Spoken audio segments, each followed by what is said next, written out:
बाबुरामको त बुद्धि शुद्धि केही पनि छैन। बाबुरामको त बुद्धि शुद्धि केही पनि छैन। म त यही भन्छु। 40 बुँदे यिनीहरूले पेश गरे होइन शेरबहादुर देउवालाई। 40 बुँदे मागमा यतिवटा पुरा भयो, यतिवटा भएन, म यसको लागि लड्छु भनेको छ बाबुरामले। यस्ता फटाहरूलाई, यस्ता ठगहरूलाई, यस्ता खसीको टाउको देखाएर कुकुरको मासु बेच्ने को हो भने उही हो बाबुराम। उनी आइएससी बिई एमई पढ्दाखेरि 9 वर्ष त साइन्स मात्र पढाए हुन्। साइन्स पढेको मान्छेलाई उहाँ ह्युम्यानिटिज एन्ड सोसियल साइन्सेसमा एनरोल गरेर ज्वाइँ मानेर टन्न स्कलरसिप दिएर उनलाई पिएचडी गराउन ला होइन। नैतिकता यिनीहरूमा छ जसले राजीनामा मागेका छन्। यो त अति हो, माग्नै पर्ने भयो।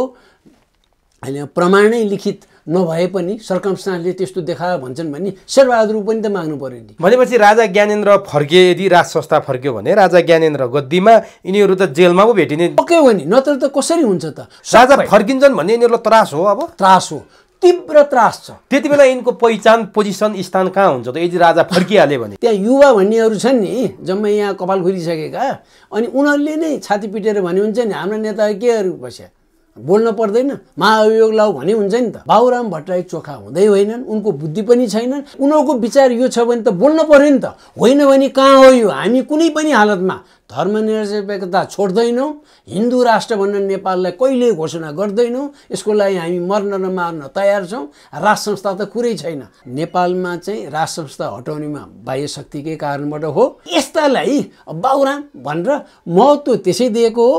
उनीभन्दा पुष्पकमल त धेरै माथि छन्। त्यस्तो बुद्धि भए त पुष्पकमल दाहाल हाम्रा कामरेड अध्यक्ष भनेर हामी नै भन्थ्यौँ नि। त्यो गर्ने समय हो र त्यो? होइन, त्यो हुँदै होइन नि। त्यस्तो बुद्धि भएको भएर नगरेको, बुद्धि भएको मान्छे त्यसो गर्दैन। त्यसरी गए भए आज यो व्यवस्था परिवर्तनतिर कुरै हुँदैन थियो। मै गणतन्त्रवादी हुन्थेँ नि। राजा आफैलाई इच्छा छ कि छैन हुनेमा, उनको विचार के हो भन्दै आएको थिएँ। हुन त त्यो भन्नु पनि त्यतिको ठिक होइन। तिमीहरूलाई चाहिँ कस्तो राजा चाहिन्छ, हामीलाई यस्तो चाहिने भन्ने। राजा ज्ञानेन्द्रले खाएन भने अर्को विकल्प निकाल्ने नि। गिरिजाप्रसाद कोइरालादेखि उहाँ माधव कुमार नेपाललाई भेट रहले गराइदिएकै हो भारतका विभिन्न सहरमा। अनि यी दलाल नेताहरू गिरिजाप्रसाद कोइरालादेखि लिएर माधव कुमार नेपालहरू जस्ता जम्मैलाई शशाङ्क कोइरालाले टाइममा राज संस्थापट्टि केही कुरा दर्शाएका नै हुन्। राजासित दर्शन भेट लिएकै हुन्। उनले दर्शन भेट पनि भइसक्यो भएको छ। 33 कोटी देवता भए मुलुकमा अर्को एउटा थपनाको लागि राजा चाहिँदैन। हामी गणतन्त्रै हुनुपर्छ। यदि त्यस खालको राजा आउने हो भने हुँदैन। अनि हामी नेपालीहरू झन् सचेत हुनुपर्छ है। यस्ता दलालहरूसित हामी सावधानी अपनाउनै पर्छ। नेपालमा यस किसिमको व्यवस्था, यस किसिमको राजनैतिक माहौलले दुईटै राष्ट्रलाई नोक्सान पुग्छ। दर्शकवृन्द नमस्कार। चुरो कुरोमा तपाईलाई हार्दिक स्वागत छ। हामी चुरो कुरोमा आज प्राध्यापक एवं वरिष्ठ पत्रकार पी खरेलसँग संवाद गर्दैछौँ। वरिष्ठ पत्रकार पी खरेलसँग यसअघि जुन बेला हामी कुरा गर्दथ्यौँ त्यति बेला पनि अदालतको विवाद सतहमै थियो, छताछुल्लै थियो र आज उहाँसँग कुरा गर्दै गर्दा त्यो विवाद झन बढेर गएको छ। प्रधान न्यायाधीशको राजीनामा चौतर्फी मागिएको छ। प्रधान न्यायाधीशले मैले राजीनामा दिने हो भने अरू आरोप लागेका 5 जना न्यायाधीशले पनि राजीनामा दिनु पर्यो, सबैले राजीनामा दिनु पर्यो भनेर प्रधान न्यायाधीशले राजीनामा नदिने अडान लिनुभएको छ भने पूर्व प्रधानमन्त्री एवं प्रमुख प्रतिपक्ष दलका नेता केपी शर्मा ओलीले पनि प्रधान न्यायाधीशसँग बोलीमा लोली मिल्ने गरी 5 जनाले पनि राजीनामा दिनुपर्छ यदि चोलेन्द्र शमशेरले दिने हो भने भन्नुभएको छ। के साँच्चीकै अदालतभित्र प्रधान न्यायाधीश चोलेन्द्र शमशेरले राजीनामा दिनुपर्ने बेला आएको हो? उहाँको के त्यस्तो गल्ती छ एक्लै चोलेन्द्र शमशेरले अदालतलाई यो अवस्थामा पुर्याएको हो र उहाँले राजीनामा दिनुपर्ने हो अथवा के हो? उहाँले राजीनामा नदिए के हुन्छ? यो आजको हाम्रो संवादको महत्त्वपूर्ण विषय हुनेछ। सँगै राजा ज्ञानेन्द्रले फुलपातीका दिनमा निकालेको सन्देशले, त्यो भिडियो पनि थियो, त्यो टेक्स्टमा पनि थियो, त्यो सन्देशले देश विदेशमा बस्ने नेपालीहरूलाई एक प्रकारले तरङ्गित पारेको छ। त्यो सन्देश मात्रै हो कि त्यो सङ्केत पनि हो? यो एउटा महत्त्वपूर्ण विषय छ। सँगै हिमानी ट्रस्टको चियापान कार्यक्रममा उपस्थित खेलाडी, पत्रकार, बुद्धिजीवीहरूको त्यो हर्षोल्लास, त्यो उपस्थितिले के सन्देश दिन्छ? के साँच्चीकै देशमा सङ्घीय लोकतान्त्रिक गणतन्त्रको विकल्पमा राज संस्था पुनर्स्थापित हुन आँटेकै हो कम्युनिस्टका नेताहरूको त्यो बोली, राजाको त्यो गतिविधि र हिमानी ट्रस्टको चियापानमा देखिएको त्यो हर्ष उल्लासले के सङ्केत गर्छ र अदालतभित्रका यी सम्पूर्ण कुराले के साँच्चीकै व्यवस्था धरापमै परेको हो भन्ने सङ्केत गरेकै हो त? यी र यस्तै विषयमा हामी प्राध्यापक एवं वरिष्ठ पत्रकार पी खरेलसँग जान्ने प्रयास गर्नेछौँ। सबभन्दा पहिले म वरिष्ठ पत्रकार एवं प्राध्यापक पी खरेललाई स्वागत गर्छु। तपाईँलाई चुरो कुरोमा हार्दिक स्वागत छ। धन्यवाद। यो संयोग पनि हुँदो रहेछ सर। पहिला पनि तपाईँसँग कुरा गर्दै गर्दा अदालतभित्र एक प्रकारको विवाद चरम चुलीमा थियो। भागभण्डा खोज्नुभयो प्रधान न्यायाधीशले भन्ने विषयमा। पछि त्यो कुरा सत्य भयो अथवा के भयो, उहाँको कोटाबाट पर्नुभएका मन्त्रीले राजीनामै दिने अवस्था आयो र आज पनि तपाईँ र म कुराकानी गर्दै गर्दा प्रधान न्यायाधीश चोलेन्द्र शमशेर राणाको राजीनामा चौतर्फी मागिएको छ। उहाँले राजीनामा दिँदैन भन्नुभयो। के लाग्छ तपाईँ चोलेन्द्र शमशेर जब राजीनामा दिनै पर्ने ठाउँमा त्यो अवस्थामा उभिनु भएको हो अथवा उहाँमाथि लान्छना मात्रै लागिएको हो? मैले यहाँबाट सुरु गरेँ। प्रधान न्यायाधीश चोलेन्द्र शमशेर राणाको विगत हेर्दा विभिन्न कुराहरू बुझ्दाखेरि दुधले धोएको व्यक्ति उहाँ अवश्य होइन। तर यो एउटा केसमा चाहिँ राजीनामा उनले दिन पर्दैन। कारण के भनेदेखि पहिला उनको कोटाबाट भन्दाखेरि प्रमाण के? म एउटा साधारण नागरिकको नाताले अदालतमा गएँ भने यही वरिष्ठ अधिवक्ताहरू जसले चाहिँ राजीनामा मागेका छन्, बार एसोसिएसनका वरिष्ठ अधिवक्ताहरू, उनीहरूले के भन्छन्? श्रीमान प्रमाण के भन्छन्? दोस्रो कुरो, उनको कोटाबाट मन्त्री भएका भनिएका हमाल पटक पटक उनले त नेपाली काङ्ग्रेसको टिकटै पाएर चुनाव लडे हुन्। चुनाव लडे पनि चिप्ले पनि त्यो अर्को कुरा हो। दशकौँदेखि नेपाली काङ्ग्रेसकै सदस्य रहेछन्, त्यो कुरा नगर्ने। दोस्रो, शेरबहादुर देउवाको प्रोटोकल त चिफ जस्टिस र संसदको स्पिकरभन्दा माथि हो। हाम्रा निर्वाचित प्रधानमन्त्री, आम जनताको भावना त संसदले रिप्रेजेन्ट गरे हुन्छ। त्यो संसदबाट निर्वाचित प्रधानमन्त्रीले भागभण्डामा उनी सहमति हुनुपर्छ। उनलाई पहिला निकाल्नु पर्यो। त्यसो भए त निकाल्नै पर्यो भने चाहिँ होइन। उनी बोलेकै छैनन् यसमा चाहिँ।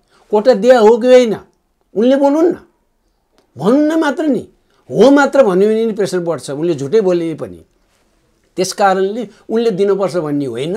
र अवश्य पनि एकजना चोलेन्द्र शमशेरले गरेर मात्र त्यो निर्णय कुनै त हुने होइन नि त। बेन्चमा कतिजना हुन्छन्?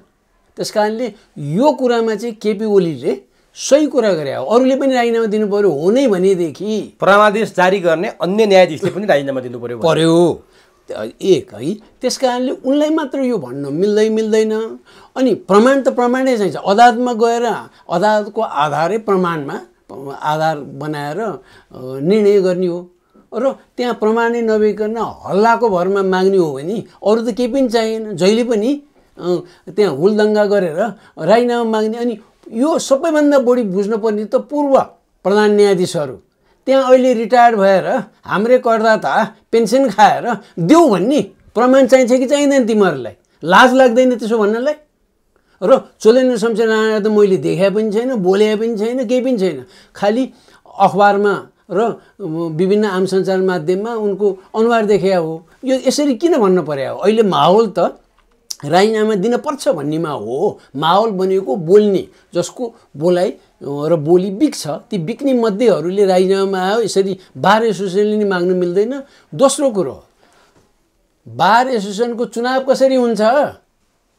दलको झन्डाको आधारमा हुन्छ त्यहाँ चाहिँ।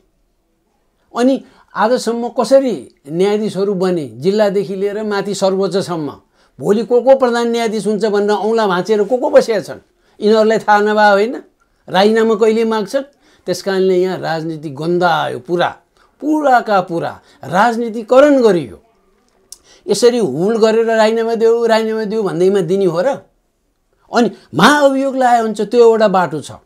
र यस्ता बुद्धिजीवीहरू छन् 101, यस्ता वरिष्ठ अधिवक्ताहरू छन्।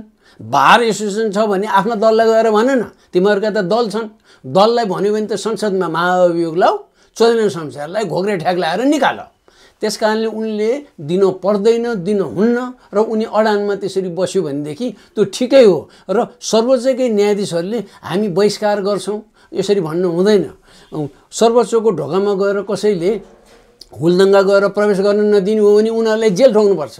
मलाई जसरी रोक्छन्, नत्र भोलि म पनि 150जना मेरो मुद्दाको निर्णय गरेकोमा मलाई चित्त बुझ्यो भने म पनि 20-50जना मान्छे लगेर यहाँ रोक्यो भने मलाई चाहिँ झ्याइकुटी पार्दा कोही नबोल्ने, उनलाई चाहिँ रोक्दाखेरि चाहिँ यो ठिक हो भन्न त मिल्दैन।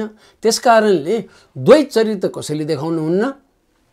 कति कुरा प्रमाणले नभेटे पनि सर्कमस्टान्सले देखिन्छ, केही भाव हो कि भन्ने आभास हुन्छ, तर आभासमा हुने त होइन। यहाँ चाहिँ आभासले मलाई यस्तो लाग्यो भनेर निर्णय कुनै अदालतले दिन्छ र?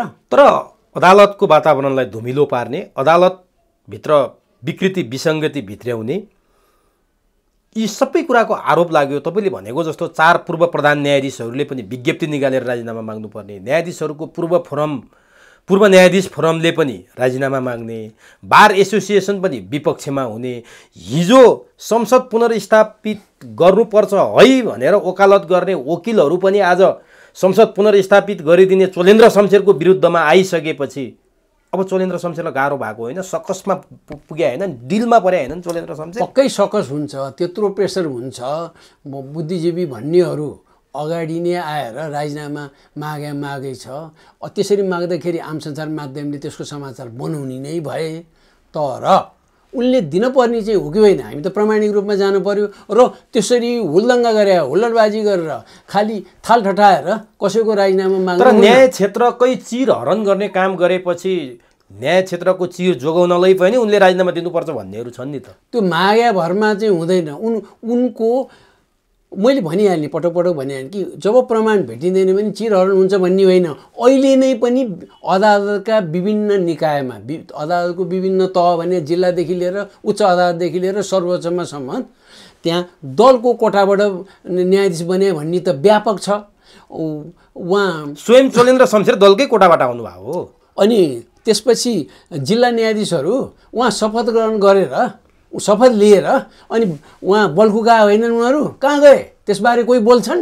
यही वरिष्ठ अधिवक्ताहरूले बोले, आजै बोली पनि हुन्छ, ढिलै भए पनि बोल, फलानु यिनीहरूलाई राजीनामा दिनुपर्छ, अब यिनीहरूलाई ट्रान्सफर गर्ने कि राजीनामा दिलाउने कि के गराउने गर्नुपर्छ, अनि पो हुन्छ।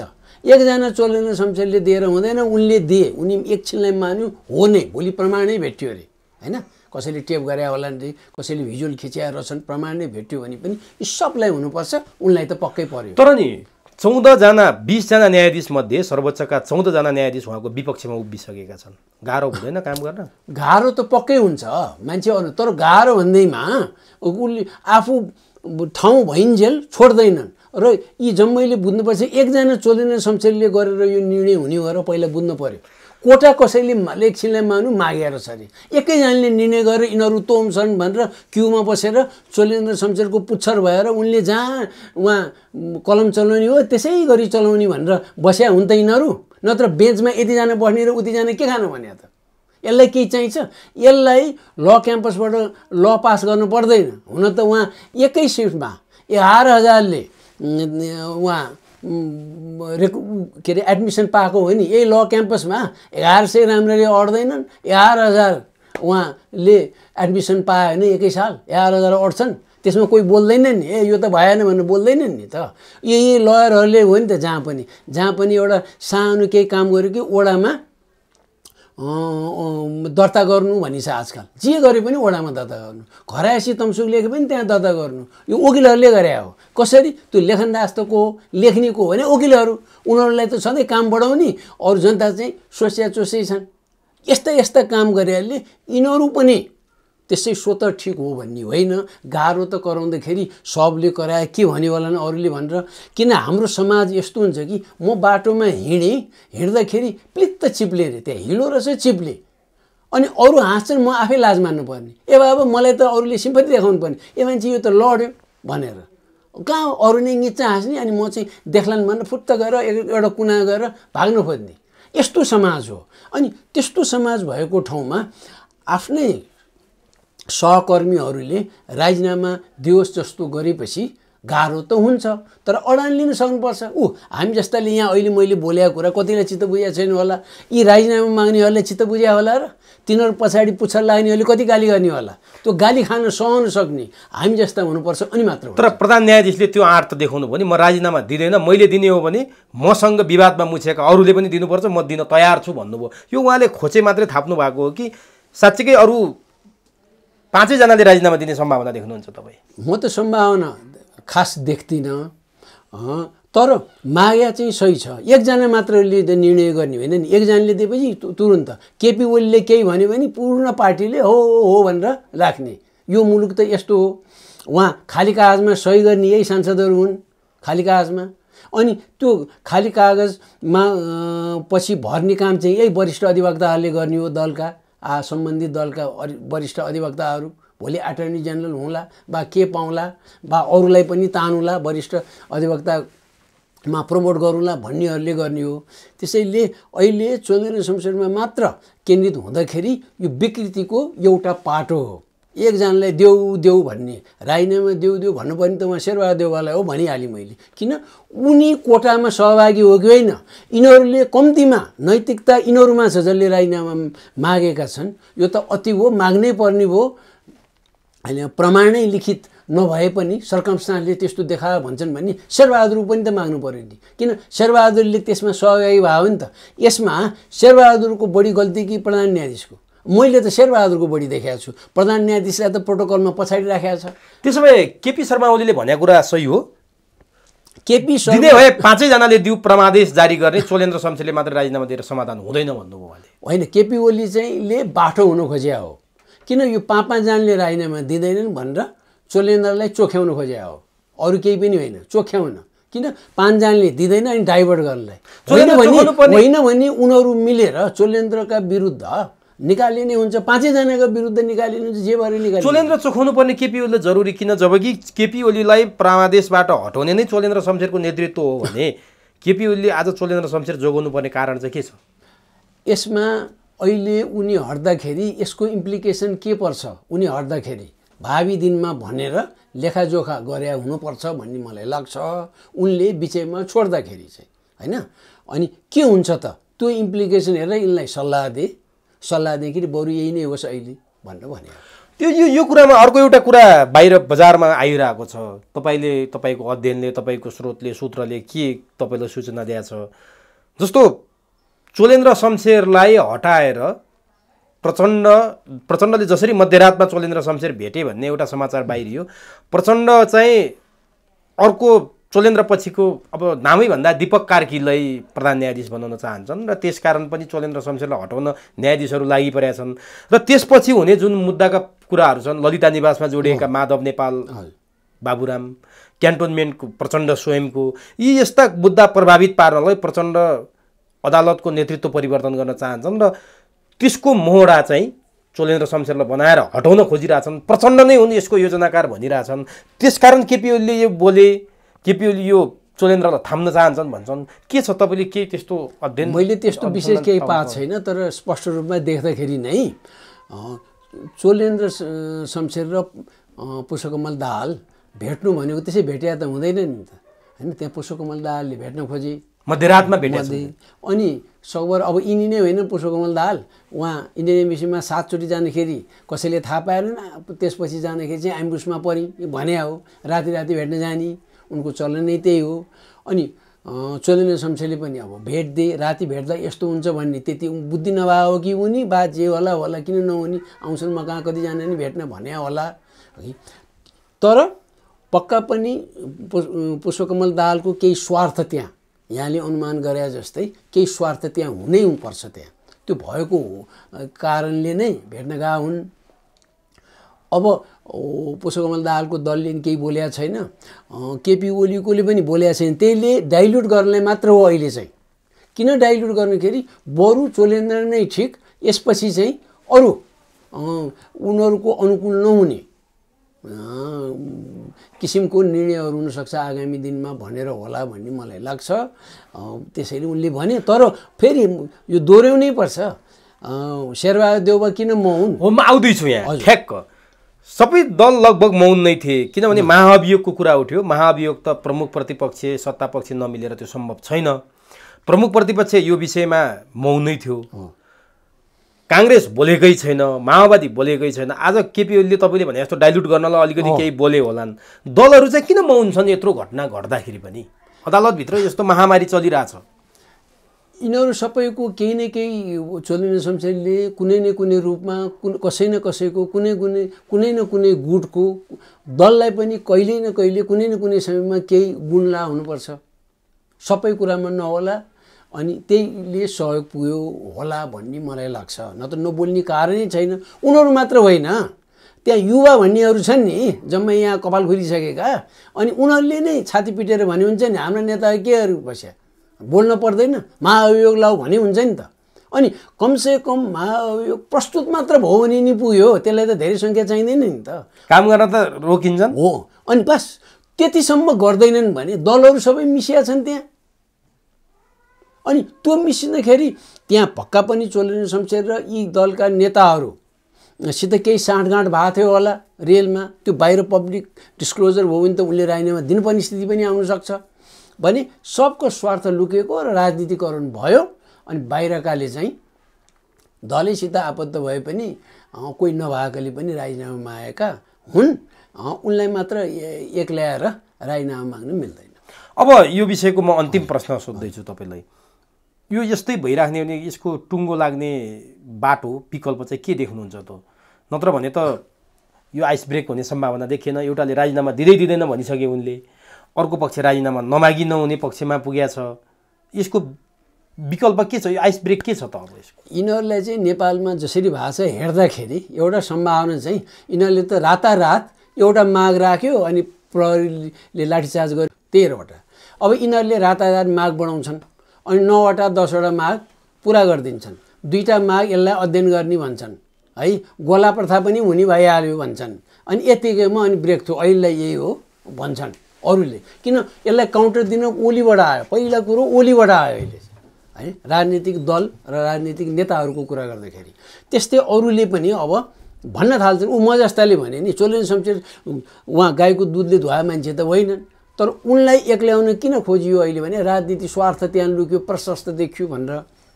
र यसले चाहिँ यो व्यवस्था फाल्नुपर्छ भन्नेहरूको लागि वामपन्थी नेताहरू छन्, राजावादीहरू पनि छन्, अरू राष्ट्रवादी समूहहरू पनि छन्।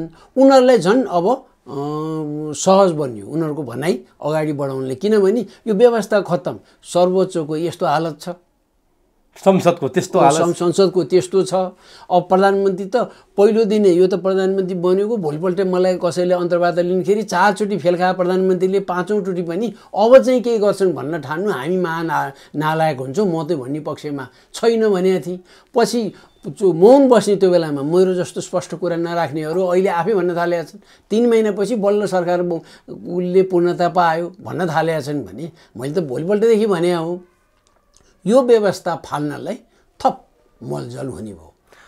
अब एकातिर यो व्यवस्था फाल्नलाई थप मलजल भइरहेछ, यो व्यवस्थाका संरक्षक भन्नेहरू यो व्यवस्था ल्याउनलाई आफूलाई चाहिँ यो व्यवस्थाको चाहिँ जननी ठान्नेहरू यो व्यवस्था यति आलोचित हुँदा पनि चिन्तित किमार देखिँदैनन्, किञ्चित छन्, किञ्चित चिन्तित देखिँदैनन्। तर अर्कोतर्फ यो व्यवस्थाको विकल्पमा तपाईले वकालत त राज संस्थाकै गर्नुहुन्छ, अरूले अरू गर्लान् त्यो छुट्टै कुरो छ।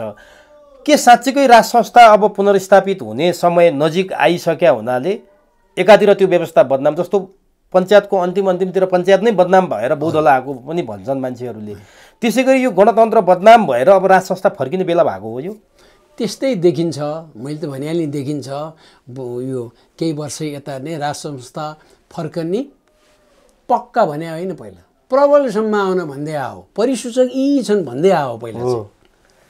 अहिले त्यही विश्लेषणले तीव्रता पाएको छ। अहिले त धेरैले यस्तै हो भने राजा आउने भए भन्छन्, कोही चाहिँ अब राजा आउने पक्का भन्छन्, कोही राजा आउनै पर्छ भन्छन्। तर यो माहौल त अहिले यो 1-1.5 वर्ष यता बढी बनेको हो नि त। ग्राफ कहाँ पुगेको छ आज? त्यो यो त धेरै उच्च तहमा पुगेको छ, धेरै माथि।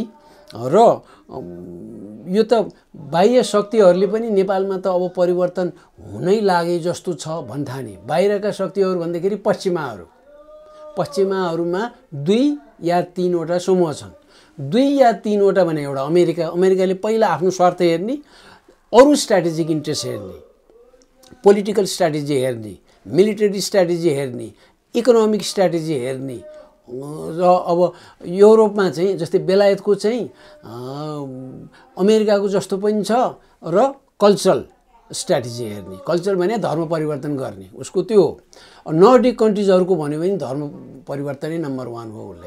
उसलाई नम्बर 1 त्यही हो। त्यहाँको जनसङ्ख्या अब डेनमार्कको जनसङ्ख्या हाम्रो आधा जति पनि छैन है। पैसा उहाँ बाँडेर हिँडेको छ अनि उसलाई त्यो पैसाको आवश्यक विशेष परेको छैन अनि उसले यस्तै काममा लाग्छ। उसले चाहिँ अब त्यसलाई उसको गतिविधिलाई नरुचाउनेहरूले कल्चरल जेनोसाइडतिर छ यो नर्डिक कन्ट्रिजहरू भन्छन्।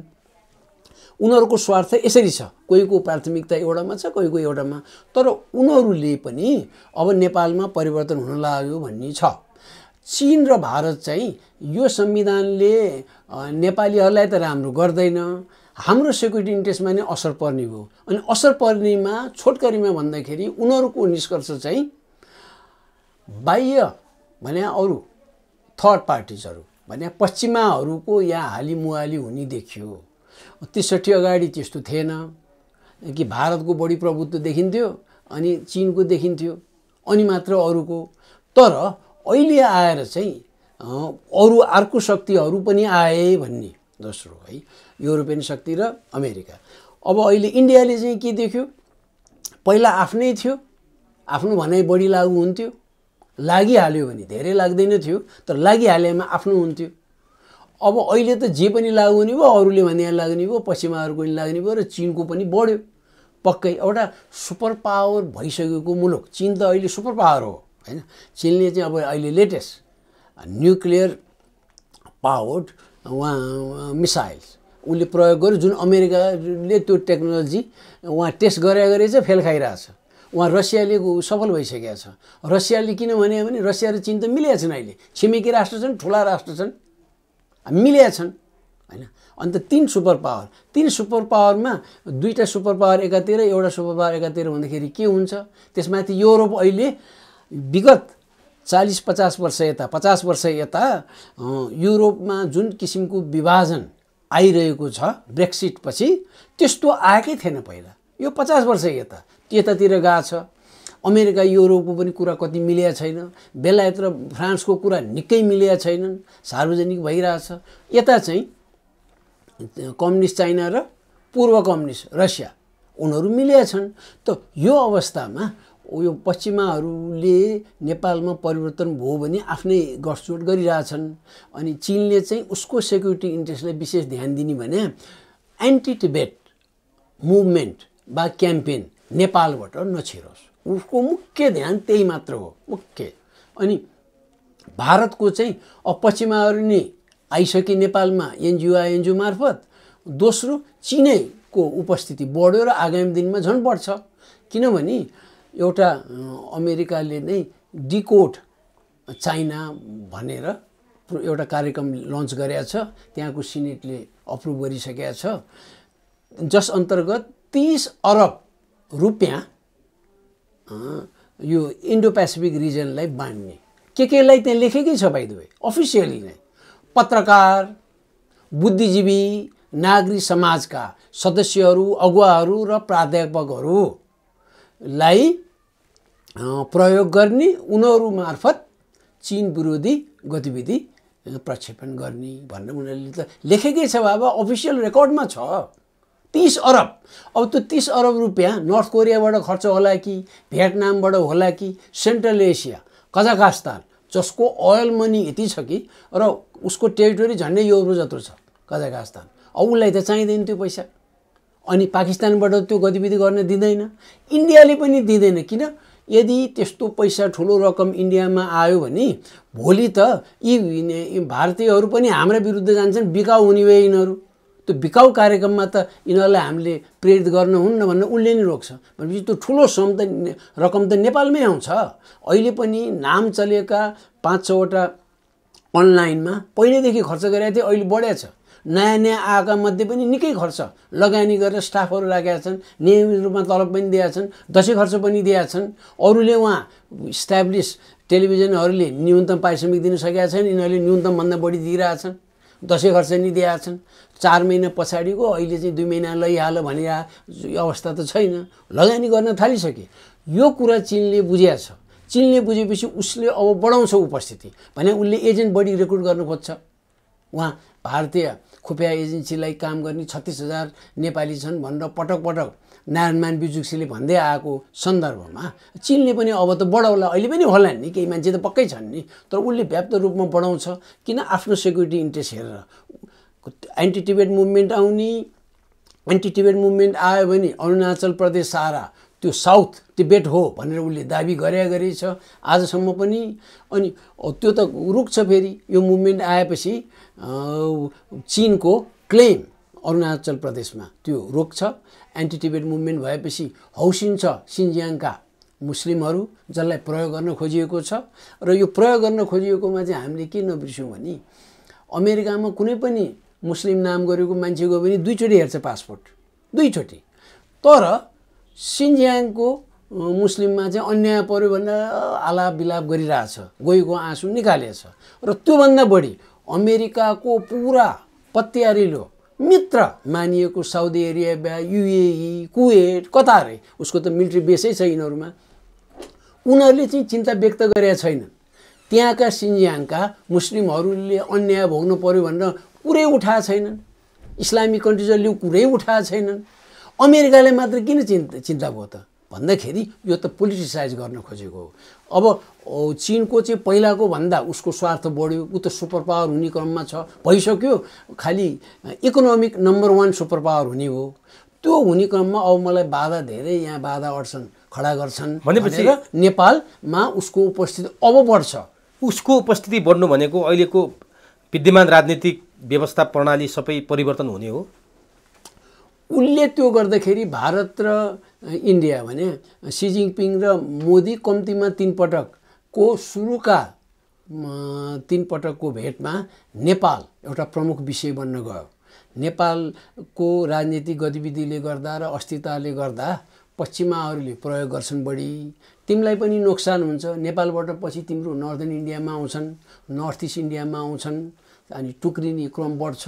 उनीहरू त पाएसम्म टुक्र्याउने अनि कल्चरल जेनोसाइड, कल्चरल इन्भेड गर्ने अनि स्थानीय कल्चरलाई रिप्लेस गर्ने वेस्टर्न कल्चरले, वेस्टर्न रिलिजनले भन्ने छ उनीहरूको त। अब यो कुरा भारतले नि बुझ्या हो। उनीहरूले त्यसैमा कुरा गरे 3 पटक सहमति हो भन्ने पहिले आएको थियो। त्यो सहमतिको बिन्दु के राज संस्था हो? होइन, उनीहरूले हेर्दाखेरि चाहिँ यदि नेपालमा राज संस्था फर्क्यो भने स्थायित्व चाहिँ हुन्छ भन्ने उनीहरूको निष्कर्ष। तर आम नेपाली त चुप लाएर बसेका छन् भने हो पहिला। यिनीहरूको निष्कर्षमा आम नेपाली खोइ स्ट्रिटमा केही देखेन, बुद्धिजीवीहरूले आवाज निकालेनन् भने छ। तर अहिले त ठ्याक्कै उल्टो हो नि त। बस अब त्यो बेलामा त्यस्तो कम्प्लेन गर्थे उनीहरूले त पटक उनीहरूले नेपालमा अहिले जस्तै चिनियाहरूले विशेष मानेका अध्ययनशील पूर्व प्रधानमन्त्री को चाहिँ हो, यहाँ चाहिँ जानेका अध्ययन गरिरहने रिसर्चका मेटेरियलहरू पढिरहनेमा मरिचमान सिंह श्रेष्ठलाई सायद नेपालीहरूमा सबैभन्दा बढी उनीहरूले विश्वासिलो मानेको मरिचमान सिंह श्रेष्ठ। मरिचमान सिंह श्रेष्ठ मार्फतै विभिन्न दलका नेताहरूले चिनिया प्रतिनिधिहरूलाई गोप्य रूपमा भेटेका छन्। अनि उनीहरूको निष्कर्ष नै जे थियो त्यो निष्कर्ष केही कुरा चाहिँ सेयर गरेका थियो मरिचमान सिंह श्रेष्ठले, र मरिचमान सिंह श्रेष्ठले 2-3 जनालाई भनेका थिए, त्यसमध्ये मलाई पनि भनेका थिए उनले चाहिँ। अहिले को त अहिले त उहाँ त हुनुहुन्न। अहिले दाबी चाहिँ केही वामपन्थी नेताहरू पहिलाका एमालेका पटक मन्त्री भएका सांसद पटक भएकाहरूले दाबी गरेका छन्। तर मरिचमान सिंह श्रेष्ठ बराबरको उनीहरूले भेटेका छैनन्, अहिले भेटेका छैनन्। त्यसैले उनीहरू व्यापारिक टोलीको आवरणमा अनि विभिन्नलाई स्थानीय उनीहरूका एजेन्टहरू नै छन् पनि, एजेन्ट पनि छन्, नेपालीहरू नै छन् है। चीन पठाउनेमा पनि, घुम्न पठाउनेमा पनि, स्कलरसिप दिलाउनेमा पनि भारतीयहरू मात्र होइन चिनियाहरू पनि छन्। अनि उनीहरू मार्फत भेट्छन्। तर उसको उपस्थितिमा तत्काल रूपमा अरू हामी बिर्सिनै पर्दैन, सी जिङपिङ को परार यहाँ नेपाल भ्रमण हुँदाखेरि सोल्टीमा सी जिङपिङ पुगेर ड्रेस मात्र चेन्ज गरेर अनि राष्ट्रपति विद्यादेवी भण्डारीले ब्याङ्क्वेट दिने बेलामा उनले भ्रमण टोलीको वरिष्ठ सदस्यलाई निर्मल निवास पठाए। अनि त्यहाँ ब्याङ्क्वेटमा त ती सदस्य त अनुपस्थित थिए अनि मेच एउटा खाली थियो। अनि एकछिनपछि त्यहाँ कसैले इसारा गरेर मेच हटाए, न त त्यो को खाली भयो भनेर ध्यान त्यहाँ जाने हो, ब्याङ्क्वेटमा नगएर त्यो खाली मेचमा जाने हो भनेर। तर उनी त्यहाँ गएर 1 घन्टाभन्दा बढी बसे, सन्देश लिएर गए। अनि त्यो त मेसेज दिएको, चिनियाहरू त भारतीयहरू जस्तो जे पनि कुरा गर्ने अनि ठट्टा गर्यो, सानो मुलुक छ भने हेपेर बोल्ने, अनि त्यसको नकारात्मक परिणाम त 10 वर्षपछि आउँछ, 20 वर्षपछि आउँछ, कोही एन्टी इन्डियन बन्छ नि। त्यही कारणले उनले मेसेज मात्र दियो। अनि त्यो मेसेज चाहिँ किन महत्त्वपूर्ण अर्को अर्थमा छ भने चिनिया सरकारको पूर्वानुमानअनुसारै त्यो भ्रमणको त्यो कार्यक्रम बनाउँदाखेरि एक्चुअली पठाउँछ भिजिट आइटिनरी, पठाउँदाखेरि केही चेन्ज गर्नु छ कि भनेर चिनियालाई पठाउँदाखेरि सबै ठिक छ। अनि राजा ज्ञानेन्द्रलाई भेट्दा कसो हुन्छ भनेर पठाए र उनीहरूको अनुमान यहाँको सरकारले मान्दैन भन्ने थियो र सोही अनुसार यहाँ नेपाल सरकारले त्यो बेलामा अहिले भेट्नु उपयुक्त हुँदैन होला भनेर पठाएछन्। अनि उसले भेटेन, नभेटे पनि आफ्नो मान्छे पठाइदिएर हिसाब गरेर देखाइदियो उसले चाहिँ त्यस्तो गरेको। त्यस कारणले उनीहरूले एउटा मेसेज दिए कि नेपालमा राज संस्था एउटा पावरफुल फोर्स हो है मात्र भन्ने। तर अब अहिले चाहिँ जुन माहौल बन्यो त्यसपछि हुन गयो यो 2 वर्ष यता त अरूभन्दा सुरुमा चाहिँ बरु राजै ठिक भने, अहिले गएर राजै ठिक, बरु पनि जिइसके, राजै ठिक भन्न गए। अब राज संस्थाबाट पुरा उहाँ रामराज्य भए त होइन, तर यिनीहरूसित दाँच्दाखेरि कहाँ उच्च कोटिको। तर राजै ठिक भने त भयो, जस्तो 2 वर्ष अगाडि चीन र भारतको वातावरण र उनीहरूको मनोविज्ञान तपाईँले व्यक्त गर्नुभयो। अहिले चाहिँ मनोविज्ञान के रहेछ चीन र भारतको, त्यो कसरी थाहा पाउन सकिन्छ? अहिले चाहिँ हामीले अनुमान मात्र गर्ने हो। लडाइँ वा युद्धको टाइममा पनि विभिन्न तहबाट विभिन्न मुद्दाहरू उठाएर कुरा गरे हुन्छन् है। र अहिले पनि उनीहरूले नेपाल विषय त्यसै बाहिर फाल्दैन, उनीहरूले चासोको विषय छ। पश्चिमाहरू आउलान् र आफ्नो पहिला चाहिँ उहाँ 90% ट्रेड थियो कुनै वखत, उहाँ नेपाल इन्डियाको ट्रेड गर्दाखेरि यो बाइलेटरल ट्रेडमा 90% थियो जमानामा। पछि गएर राजा वीरेन्द्रले पञ्चायती कालमा ट्रेड डाइभर्सिफिकेसनको पोलिसी ल्याए अनि अलिक घटिरहेको थियो। पछि 40 सालपछि फेरि त्यसलाई अलिकति त्यो घट्नेमा रोकआउट भयो, त्यहाँ चाहिँ इन्डियनले प्रेसर दिए। त त्यस्तो थियो एक किसिमको मोनोपोली। अब आएर मोनोपोली नहुने हो, कम्तीमा यो मोनोपोली नभए पनि हाम्रो चाहिँ प्रभाव चाहिँ निकै हदमा होस् भन्ने इन्डियाको त्यो अब चिनलाई नकार्न नसकिने हो भन्ने उसको निष्कर्ष। चिनलाई पनि नेपालीहरूको धेरै सम्पर्क भारतसितै हुँदै आएको हो विभिन्न कारणले। भाषै पनि अलिकति बुझिने भाषा उनीहरूको बढी भयो, कल्चर धेरै कुरा मिल्ने हो है। त्यो कारणले यतैतिर उनको सम्पर्क भए पनि हाम्रो पनि प्रभाव बढ्नुपर्छ। उसित छलफल गऱ्यो भने इन्डियालाई नि फाइदा, आफूलाई पनि फाइदा। उसलाई फाइदा भनेको चाहिँ व्यापक रूपमा नेपालसँग ट्रेड बढ्छ अनि होइन, उसको सेक्युरिटी इन्ट्रेस्ट क्लियर। उसलाई त्यहाँ घोषपेच गर्ने, तिब्बतलाई प्रयोग गरेर चीनका अरू भागमा पनि पश्चिमाहरूले आइडियोलोजिकल मिसाइल छेड्लान् हैन, आइडियोलोजी आधार बनाएर भन्ने उनीहरूलाई लाग्या हो। त्यस कारणले मिटिङ पोइन्ट छ। अब नेपालीहरू आफैले गर्नुपर्छ। हामीले संसारले उनीहरूले पनि बुझिसके अब यो पहिला जस्तो मिलिट्री कु गराएर अनि आफै वहाँ ट्रुस पठाएर चेन्ज ल्यायो भने त्यो दिगो हुँदैन भन्ने उनीहरूको निष्कर्ष भइसक्यो। भारतले त श्रीलङ्कामै उसले परिचय पाइहाल्यो नि, र त्यति मात्र हो। र अब त उहाँ पछिल्लो 2 वर्ष यता बङ्गलादेशले नै भारतलाई 2-3 चोटि लोपो खुवाइसक्यो विभिन्न कारण। तर त्यो बङ्गलादेशले लोपो खायो, भुटानलाई अलिकति भारतको अधीनस्थ जस्तै मानेर हेर्थ्यौँ नि हामीले। जे भन्दा पनि नेपाललाई भुटान बन्ने भारतले अफर गर्यो भन्ने स्वयं तपाईँ नै त्यसको भुक्तभोगी हुनुहुन्छ। राजा ज्ञानेन्द्रको त्यो हामीले धेरै पटक चर्चा गऱ्यौँ बङ्गलादेशको भर्खरको। यसपटक भुटानले भारतलाई पनि पन्छाएर चीनसँग सीमा सम्बन्धी कुरामा चाहिँ चीनसँग एक्लै कुरा गरेकोमा भारत असन्तुष्ट भएको कुरा आयो। के भारत अब कमजोर बने हो एसियामा? एउटा यदि भुटानले आफ्नै स्वविवेकले त्यो सम्झौतातिर लागेको भए त भारत ठुलो हदमा चिन्तित हुन्छ नै। प्रथम हामी गर्ने भयो भनेर जानकारी धेरैसो यस्तो कुरामा जानकारी चाहिँ दिन्छ। यसपटक नदिएरै गर्यो भन्ने अनि मलाई चाहिँ दिन्छन् भन्ने लाग्छ। उनीहरूले भुटानीहरूको त समय छ, भारतले पुरा प्रोटेक्ट गरेको छ, अध्ययन गर्न समय छ। त्यहाँ माथिको टप लेभलमा चाहिँ अध्ययनशीलै मान्छे छन् अनि डिप्लोमेसीमा जानकारी दिन्छन्। जस्तै अस्ति अकस बन्यो नि, त्यो अमेरिका अस्ट्रेलिया मिलेर युके मिलेर बनाए, फ्रान्सले झापड खायो, न त 38 अरबको ट्रेड गयो उसको चाहिँ। मतलब अर्डर दिएको थियो यहाँ न्युक्लियर पावर्ड सबमेरिनको अस्ट्रेलियाले, उसले चाहिँ तिम्रो लिने होइन, अब हामी चाहिँ हाम्रो अर्कै व्यवस्था गर्छौँ भने जस्तै पऱ्यो भने त धोका दिन्छन् नि।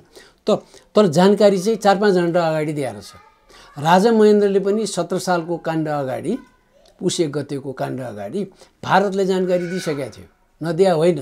अनि त्योभन्दा त्यसको केही महिना अगाडि उहाँ अमेरिका र युरोप गएर आउँदाखेरि पनि जानकारी दिएका थिए। अनि त्यसैले त अमेरिकनहरूले, पेन्टागनले चाहिँ नेपालमा त केही त्यहाँ अब परिवर्तन हुने जस्तो छ, यो इलेक्टेड गभर्मेन्ट टिक्छ जस्तो छैन भनेर उनीहरूले जानकारी दिइसकेका थिए अरूलाई। भन्दाखेरि यहाँ पनि भुटानले त्यसो गर्न चाहिँ सक्दैन।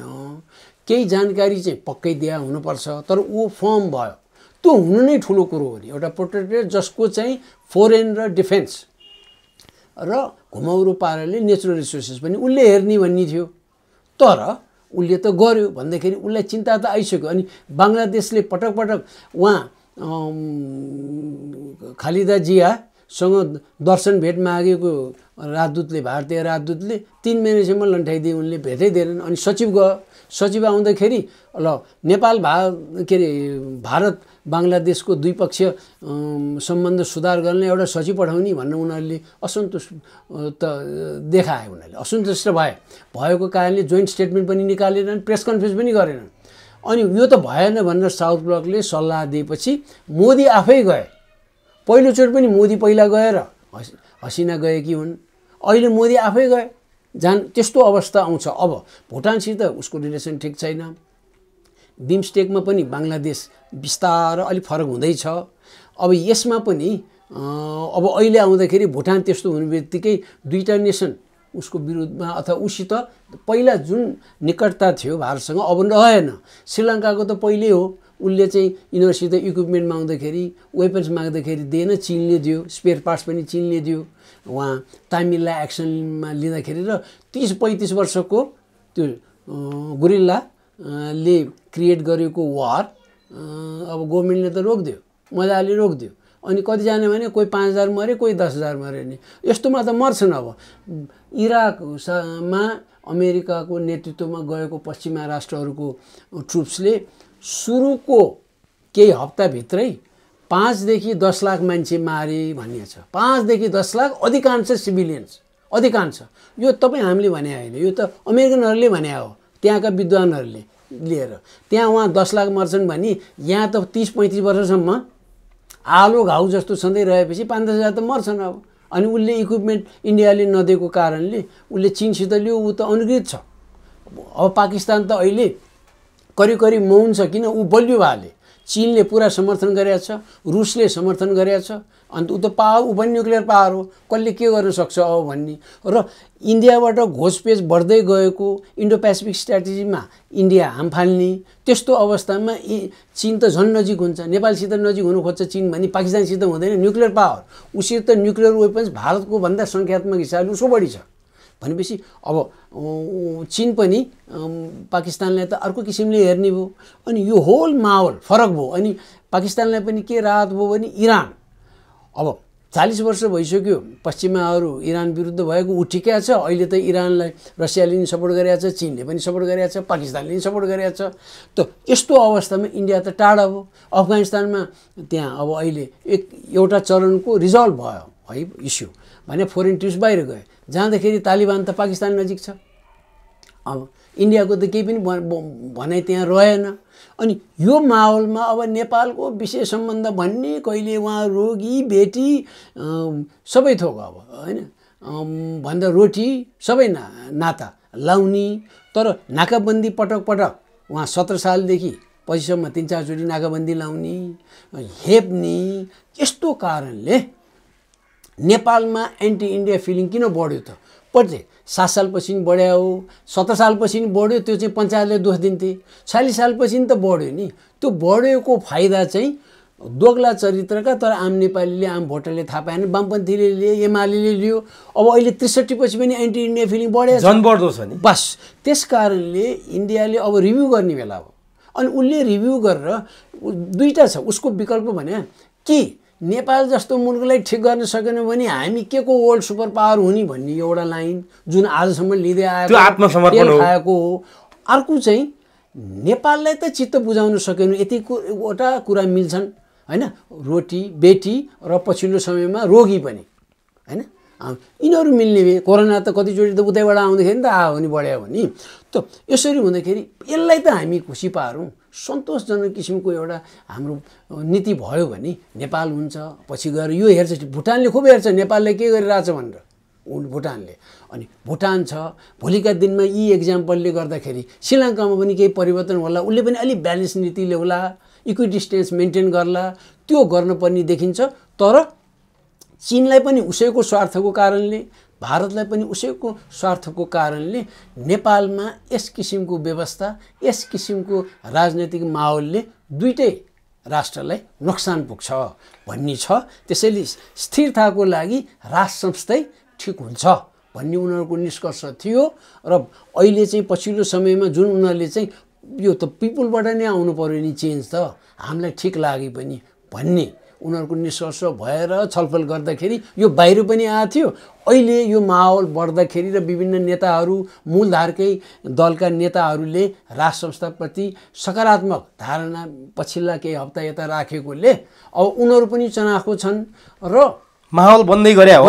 बन्दै गरेर यति मात्र होइन, निर्मल निवास निकटका विभिन्न केन्द्रहरू का प्रतिनिधिहरूसँग भारतीय एम्बेसीका प्रतिनिधिहरू, बेलायतका प्रतिनिधिहरू, अमेरिकाका प्रतिनिधिहरू र चीनका प्रतिनिधिहरू, सायद अरू पनि होलान्, अरूमा सायद जापानहरू पनि छन् कि थाइल्यान्ड पनि भन्ने मात्र लाग्छ। तर यो 4वटा राष्ट्रका प्रतिनिधिहरूले यस्तो माहौल होला भन्ने लागेकै थिएन राष्ट्र संस्थाबारे।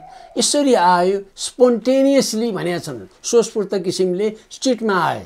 उनीहरूले त्यो किन भने होला भनेदेखि मूलधारका दलका नेताहरू त होइनन् त्यहाँ आउने, नयाँ दल कसैले खडा गरेका छन्, कोही अभियन्तै छन् हैन, बालकृष्ण न्यौपानेहरू हुनुहुन्छ, उहाँ केशर विष्टजीहरू हुनुहुन्छ हैन, ऊ वामपन्थी छविको र झापा काण्डका त प्रमुख नायकहरूमध्ये सिपी मैनालीले त म त 75 सालदेखि भन्दै आएको भनेर भन्नु हैन। फेरि उहाँहरू सिपी मैनाली त वामपन्थी नेताहरूमा दुईटा चरित्र नदेखेकन नेपालमा चाहिँ राष्ट्र संस्था हटाउनेमा बाह्य शक्तिकै कारणबाट हो र राष्ट्रियताको चिन्ता उहाँलाई छ र त्यस्तै खालको, त्यसरी स्पष्ट रूपमा नभने पनि अलिअलि भन्दै आएर अब अहिले त पछिल्लो समयमा त मोहन वैद्यबाट नि आयो, सिपी गजुरेलको घुमाउरो पाराले आयो, अनि नारायणमान बिजुली त स्पष्ट रूपमा राष्ट्र संस्था को वकालतै हो त्यो।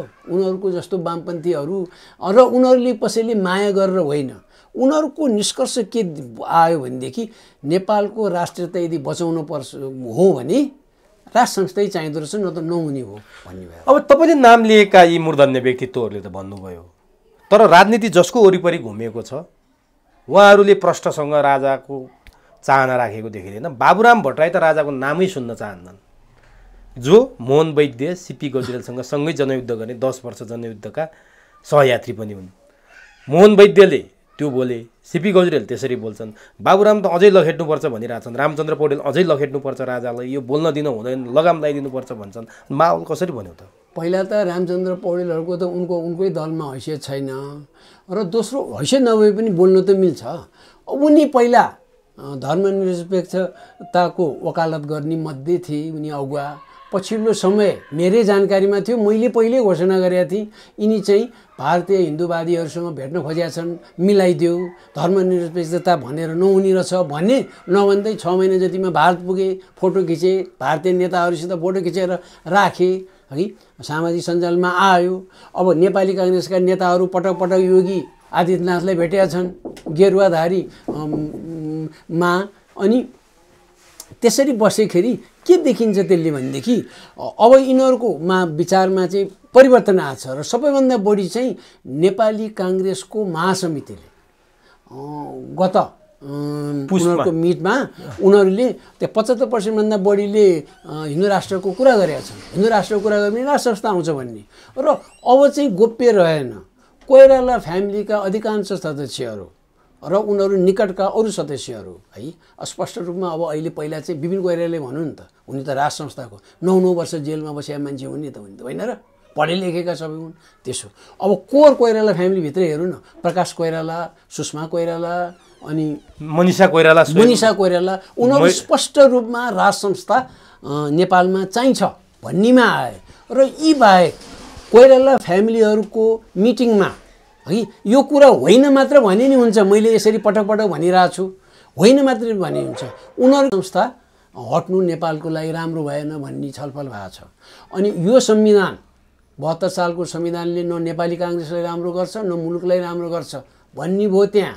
र त्यहाँ एकजना सदस्यले त पापीहरू अनि राजाले मागे 2 वर्ष त बाँकी थियो नि, त्यो माने भएदेखि त अहिले यस्तो हालतै हुँदैन थियो, न नेपाली काङ्ग्रेसको यस्तो हालत हुन्थ्यो न मुलुकै यस्तो हालत हुन्थ्यो भन्दाखेरि ती मध्ये एकजना मूर्धन्य नेताले चाहिँ के भने भनेदेखि अब संविधान आइसक्यो, अलि समय लाग्छ भनेको थिए। समय लाग्छ भने परिवर्तनको लागि भनेको थियो। यो भने त 2 वर्ष नागिसक्यो, अब आउँछ। शशाङ्क कोइरालाले टाइममा राज संस्थापट्टि केही कुरा दर्शाएका नै हुन्, राजासित दर्शन भेट लिएकै हुन्, उनले दर्शन भेट पनि भइसक्यो भएको छ। र नेपाली कङ्ग्रेसका 11 जना पटक पटक मन्त्री भइसकेका, पहिला सांसद भएका, कोही अहिले पनि सांसद छन्, भेटेका छन् यो 2 वर्ष यता। अहिले शशाङ्क कोइराला भारत भ्रमणमा छन्, यसको केही धेरै सम्भव छ त्यहाँ कुनैलाई त्यहाँका नेताहरूलाई किन यस्तो समयमा जानकारी दिया हुन्छ एम्बेसीलाई, अनि एम्बेसीले हामी भेट मिलाउँछौँ त्यहाँ भने हुन्छ। अनि कोही बम्बईमै भेट्या हुन्छ, बम्बईमा नि भेट्न मिल्छ है, राजा ज्ञानेन्द्रले कचुरी उहाँ बम्बईमा भेटेका छन् होइन। भनेपछि अहिले केही न केही त्यहाँ धेरै सम्भव छ विगतलाई, किनभने बिजेपीकै निमन्त्रणामा उनी त्यहाँ पुगेका छन् हो, त्यसकारणले त्यो धेरै सम्भव छ त्यो।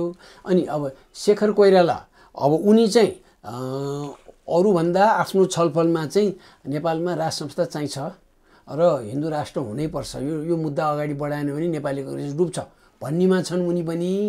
तर खालि यिनीहरूमा त्यही आँट नभएर त हामी अभागी भयौँ नेपालीहरू भने उनीहरूको विचार यो छ भने त बोल्न पर्यो नि त, होइन भने कहाँ हो यो। हामी कुनै पनि हालतमा धर्मनिरपेक्षता छोड्दैनौँ, हिन्दू राष्ट्र भनेर नेपाललाई कहिल्यै घोषणा गर्दैनौँ, यसको लागि हामी मर्न र मार्न तयार छौँ। राज संस्था त कुरै छैन, हामी छोड्दैनौँ। बागमतीको उहाँ ढलमा हामीले हिम्मत गर्नु पर्यो नि त्यो भन्नु हो, त्यो पनि नभन्ने समर्थन भित्रभित्र त ऊ मैले अहिले भनिहालेँ नि। अनि यो कहाँ हो यो हल्ला हुँदै होइन भनेर छाती पिटाएर हामी राज संस्था चाहिँदैन, हामीलाई चाहिँदैन भनेर बोली नि हुन्छ नि, बोल्दैनन्। त्यसैले त हामी अभागी, यिनीहरूले जिताएर पठाउँछौँ फेरि। अनि रामचन्द्र पौडेलको त्यो भुइँया मात्रै हो, किनभने कोइराला परिवार अथवा काङ्ग्रेस समग्र त्यो जाँदैछ भनेर तपाईँले भन्नुभयो। बाबुराम भट्टराईको चाहिँ के हो, उनी 4 हात उफ्रिन्छन्। अहिले पनि राजा ज्ञानेन्द्रको फुलपाती दिनको आएको त्यो सन्देशको विरोधमा बाबुराम अगाडि बढेका छन्, हिमानी ट्रस्टको चियापानको विरोधमा बाबुराम बोलेको बोली छन्। बाबुरामलाई किन पत्दैन यो कुरा? यो त बाबुरामको त बुद्धि शुद्धि केही पनि छैन,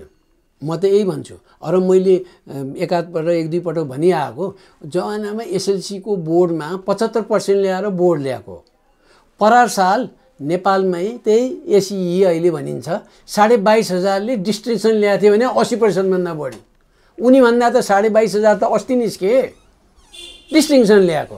दोस्रो कुरा हामी एउटा विचार गरौँ कि बाबुराम भट्टराईको छोटकरीमा हामीले यो भन्नै पर्छ, उनको आफ्नो बुद्धि भएर होइन है। आए उहाँ एसएलसीमा त्यसै आउँछ भने एसएलसीमा आउँदैमा हुँदैन। उनी प्रधानमन्त्री भएको बेला उनकै एकजना सचिव थिए, उनी भन्दा उहाँ 15% बढी ल्याएको थिए एसएलसीमा सचिव होइन नेपाल सरकारको। उनी आइएससी बिई एमई पढ्दाखेरि 9 वर्ष त साइन्स मात्र पढाए हुन्। साइन्स पढेको मान्छेलाई उहाँ ह्युम्यानिटिज एन्ड सोसियल साइन्सेसमा एनरोल गरेर ज्वाइँ मानेर टन्न स्कलरसिप दिएर उनलाई पिएचडी गराउनु लाग्यो होइन, हो कि भने कसैले दिन्छ? अरूले चाहिँ पोलिटिकल ह्युम्यानिटिजकै विद्यार्थी कोही छन् पोलिटिकल साइन्समा पढ्छु भन्दाखेरि पिएचडी म गरौँ भन्दा तिम्रो यो मेजर विषय त रहेछ भन्दा आइमी कुरा गर्छन्। उनलाई किन दियो भने प्रयोग गरे बोको बनायो। एक दोस्रो पोइन्ट हामी सम्झौँ, 40 मुदे यिनीहरूले पेस गरे होइन शेरबहादुर देउवालाई, 40 बुँदे मागमा यतिवटा पुरा भयो, यतिवटा भएन, म यसको लागि लड्छु भनेको छ बाबुरामले। यस्ता फटाहरूलाई, यस्ता ठगहरूलाई, यस्ता खसीको टाउको देखाएर कुकुरको मासु बेच्ने को हो भने उही हो बाबुरामै। 40 बुँदे माग राख्ने, पछि भारतको दलाली गरेर हिँड्ने। र राजाले चाहिँ झन्डै 5 वर्ष जति अघि विभिन्न मन्दिरको र विभिन्न नेपालका जिल्लाहरूमा गएर आम जनतासित भेटघाट गर्दाखेरि अनि यो त यसरी बोल्ने हो भने उहाँ नागार्जुनबाट लखेट्ने भनेर पुष्पकमल दाहालले भने, लौ त ल गरेर देखाऊ भने अरूले। अनि बाबुराम भट्टराईले चाहिँ के भन्यो भने पूर्व प्रधानमन्त्री उनले चाहिँ म भावे थुनिदिन्थे भनेको थिए। थुनिदिन्छु भने नथुन्थे कि भन्ने, तर स्टालिनवादी यिनीहरूको चरित्र त्यहाँबाट देखिन्छ। त्यसपछि त्यसको केही हप्तापछि नै राजा ज्ञानेन्द्रको इन्डोप्लास्टी गर्नलाई नर्वेमा भर्ना हुँदाखेरि दर्शन भेट गर्न गए, भेट्न गए। हामी त गए होइनौँ, त्यहाँ त्यो भिजिटर्स बुकमा लेख्न पनि गए होइनौँ, हामी त गए त उनी। त्यसपछि कम्युनिस्ट पार्टी भन्ने 40 बुँदे मागको बारेमा कुरै नगर्ने, अनि कम्युनिस्ट अब कामै छैन, शब्द पनि काम छैन, शब्द हटाइदियो भनेर यिनले सिफारिस गर्ने सार्वजनिक रूपमा नयाँ शक्ति बनाए है। नयाँ शक्ति दल बनाएपछि उहाँ मधेसवादी दलमा मिसिन गए। तर त्यसपछि नेकपा उहाँ माओवादी र एमाले मिलेपछि यिनी पनि गुडिरहेको बसमा चढे, गुड्दै फेरि ओर्ले। यस्तालाई बाबुराम भनेर महत्त्व त्यसै दिएको हो। उनीभन्दा पुष्पकमल त धेरै माथि छन्, किन मान्छे मार्न पनि उनी बढी सफल, झुट बोल्न पनि सफल। अहिलेसम्म पनि पुष्पकमललाई सबभन्दा बढी गाली किन आछ भने कि तारिफ आउँछ, कि ताली कि गाली आउने त हो नि, केही फोर्स त हो नि त। जस्तै त्यो 17,000 मान्छे मर्नेमा सबैभन्दा बढी त्यो टेवा पुर्याएको त पुष्पकमलले हो, नेतृत्व उनीको हो। त्यो त हत्या गरेकै हो, हत्या गरे हो। तर बाबुराम भट्टराई चोखा हुँदै होइनन्, उनको बुद्धि पनि छैनन्। र पछिल्लोचोटि एकचोटि बोलेपछि त्यहाँ सामूहिक सञ्जालमा जुन किसिमको भेले आयो उनका विरुद्ध, यिनी रन्थनिएका हुन्। त्यही कारणले उनलाई केही तर पुष्पकमल दाहाल त त्यति बाबुराम जति हदमा पुगेर राजाको आलोचनामा उत्रेको देखिँदैन। कतै राज संस्था फर्किहाल्छ कि भन्ने आशामा पुष्पकमल पनि छन् भित्रभित्रै। सम्भव छ। पछिल्लो समय त झन् वामपन्थी नेताले एकपछि अर्को राजाको समर्थन गर्दै उनकै गुरु मोहन वैद्यले बोलिसके। उनलाई चाहिँ के छ भने उनी एक्लो छु भन्ने छ। बाबुराम भट्टराईले त युरोपियन युनियनले बचाउँछ भन्ने छ। त्यसैले त युरोपमा घुम्न गए, लोनी स्वास्नी नै गए, भेट्न उहाँ गए। अस्ट्रियाबाट हामी भियनाबाट के सिक्छौँ भनेर उहाँ हिसिल एमीले लेखेका थिइन् होइन, अरू माध्यममा पनि लेखेका थिइन्। अब उनीहरूलाई जान किन दियो? पुष्पकमल त्यहाँ गएदेखि त झाइकुटी पालाएर उहाँ हे भनेर कुरा गर्छन् होइन। त्यो कारणले उतातिरबाट बचाइदेलान्। उनी त धर्मपुत्र कसैको भनेर उनलाई त्यो छ। आफू चाहिँ त फेरि सबले चारैतिर अहिले त गाली आई छ, उनी तर्सिया छन्। अब पहिलाको पापी त यिनीहरू सबै पापी हुन्, तर बढी तारो उनी छन्। राजावादीहरूले गाली गर्दा नि सबैभन्दा बढी उनलाई गाली गरेको छ नि। अहिले गाली गर्दा उहाँ शेरबहादुरलाई भन्दा उनलाई बढी गाली गरेको छ होइन। म त शेरबहादुरले राम्रो गरे तारिफ गर्न हामी पछाडि। तर यिनी पनि त यस्तै छन् नि, जनता बाढी पहिरोको पीडामा आक्रान्त छन्। उनी जिप लाइन चढेर चाहिँ मस्ती गरिरहेछन्। पुष्पकमल जनताप्रति त उत्तरदायी देखिएनन् नि। त्यस्तो बुद्धि भए त पुष्पकमल दाहाल हाम्रा कामरेड अध्यक्ष भनेर हामी नै भन्थ्यौँ नि। गर्ने समय हो र त्यो होइन, त्यो हुँदै होइन नि। त्यस्तो बुद्धि भएको भएर नगरेको, बुद्धि भएको मान्छे त्यसो गर्दैन।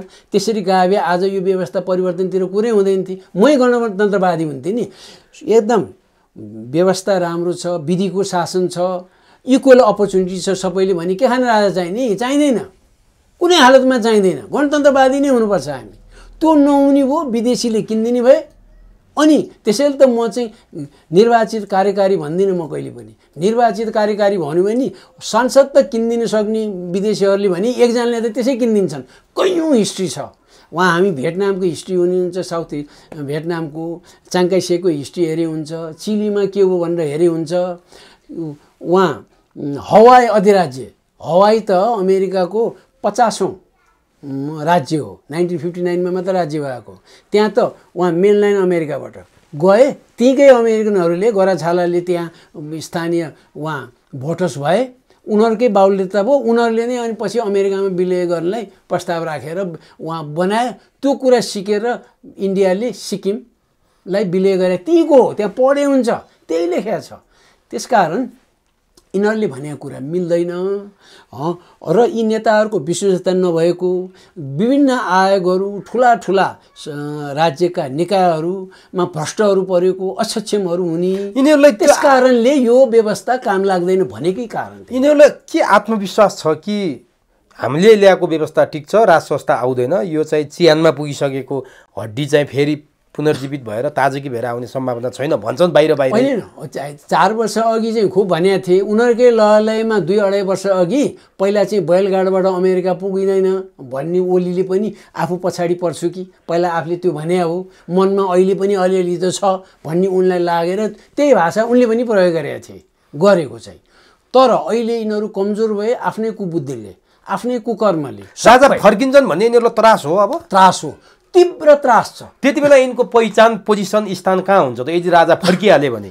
एउटा चाहिँ राज संस्था यदि फल्केदेखि र एकदम जग बलियो गर्ने भयो भने यिनीहरू सबलाई उचित कारवाही हुनुपर्छ। त्यो भने के हो? इन्भेस्टिगेसन गर्नुपर्छ। इन्भेस्टिगेसन बिना अनुसन्धान त्यसै जेल लाग्ने होइन। अनुसन्धान एउटा भ्रष्टाचार मुद्दामा चाहिँ यसको सम्धि कसरी धनी भएछ, यसको ज्वाइँ कसरी भएछ, सब हिसाब हुन्छ त्यहाँ चाहिँ। अनि आफू चाहिँ केही पनि छैन भन्ने, 2 तोला सुन्थ्यो भन्ने, उहाँ चाहिँ लाइफस्टाइल त देखै हुन्छ नि त। इन्भेस्टिगेसन गरेर अब कोही चाहिँ साँच्चीकै ललाई झुक्याउन सफल भयो भने उनीहरू त चोकिन्छन्, होइन भने कारवाही हुन पर्यो। त्यसपछि त्यो माओवादी युद्ध भनेका के हो, त्यो युद्ध हो कि के हो हामी त जानु पर्यो। र अरूले पनि बोल्न पाउँदैनन्, अरू राष्ट्रले। यहाँ आतङ्ककारी भन्दा धेरै विदेशी राष्ट्रहरूले पनि त्यो मानेको छ र भारतले नै टेररिस्ट भन्ने आफैले पाल्ने, अनि अरूलाई टेररिस्ट भनेर कसले पत्याउने? पाकिस्तानीहरूले टेररिस्ट पठाए भनेर सधैँ गुनासो गरे हुन्छ, पठायो होला पनि, तर उसैले टेररिस्ट त उहाँ श्रीलङ्कामा पनि पठायो ट्रेन गरेर, नेपालमै पठायो, यसमा त के दुविधा छ र भन्दाखेरि यिनीहरूलाई आतङ्कवादी हो कि होइन त्यसमा कुरा उठाउनु पर्यो र भ्रष्टाचार, यो दुईटामा हो। भनेपछि राजा ज्ञानेन्द्र फर्के, यदि राज संस्था फर्क्यो भने राजा ज्ञानेन्द्र गद्दीमा यिनीहरू त जेलमा पो भेटिने तपाईँको यो जुन विश्लेषण छ त्यसले त त्यता पो सङ्केत गर्यो। पक्कै हो नि, नत्र त कसरी हुन्छ त? परिवर्तन त के को लागि? खालि अहिले चाहिँ उहाँ नारेटिभमा राजा थिएन, अब राजा आयो यही हो परिवर्तन भन्न हामीले चित्त बुझ्छ र? त्यो बुझ्दैन। हो, राजा चाहियो भन्नेहरू के भन्दैछन् भने हामीलाई हिजोको जस्तो सक्रिय राजा चाहिए होइन, एउटा सिम्बोलिक राजा मात्रै चाहिए हो भनेर यहाँ राजावादीहरू नै भन्दैछन्। यो सिम्बोलिक राजाले के गर्न सक्छन्? होइन, के पनि मैले त पटक भन्दै आयो, 33 कोटी देवता भए मुलुकमा अर्को एउटा थपनाको लागि राजा चाहिँदैन, हामी गणतन्त्रै हुनुपर्छ। यदि त्यस खालको राजा आउने हो भने हुँदैन। कोहीले भने हो, सबैले होइन, राजावादीहरू उनीहरूलाई चाहिँ लौताभास भएको के भन्लान् भनेर। अनि जहिले पनि संवैधानिक राजा, संवैधानिक भने त्यो त पक्कै हो नि संवैधानिक, र पञ्चायतको जस्तो यस्तो त कसैले नि भनेको छैन, भन्नु पनि हुँदैन।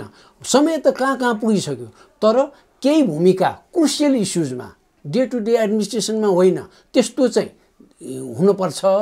केही पनि नदिने हो नि के का, त्यहाँ त मूल राष्ट्रियताको सवाल आयो भने हो। तपाईँले जसरी मुख खोलेर बोल्नुहुन्छ उनीहरूलाई किन गाह्रो छ त्यो भन्न? अनि सबैले भनेको छैनन्, जस्तै केशरबहादुर विष्टले त भनेको छैन नि, नाम लिनु नि त, होइन? अनि सुरेन्द्र भण्डारीहरूले चाहिँ त्यही खालको कहिले हाउसले एन्डोर्स गर्नुपर्छ भन्ने, अहिले चाहिँ जो चेन्ज भएको छ।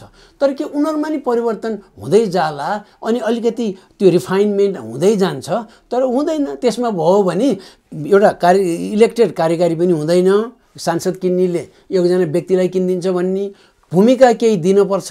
अनि भूमिका दिँदाखेरि फेरि कु गऱ्यो भने के भने सांसदले उहाँ विलय गराएछ अरूमा, अब त्यसो गर्ने हो भने अर्कै कुरो हो। न त उनीहरूलाई नि सचेत गर्ने, अनि चेक एन्ड ब्यालेन्सको लागि के गर्न सक्छ हेर्ने, नभए फेरि लड्ने, फेरि आन्दोलन गर्ने, यसै गरी जाने। त्यसो हो भने तपाईँले त प्रश्न पारिदिनु भयो। अब यो त कस्तो राजा हुने, राजालाई के भूमिका हुने, राजा आएपछि एउटा यसमा चाहिँ प्रस्थान बिन्दु भनेकै त्यसैले 47 सालको हो।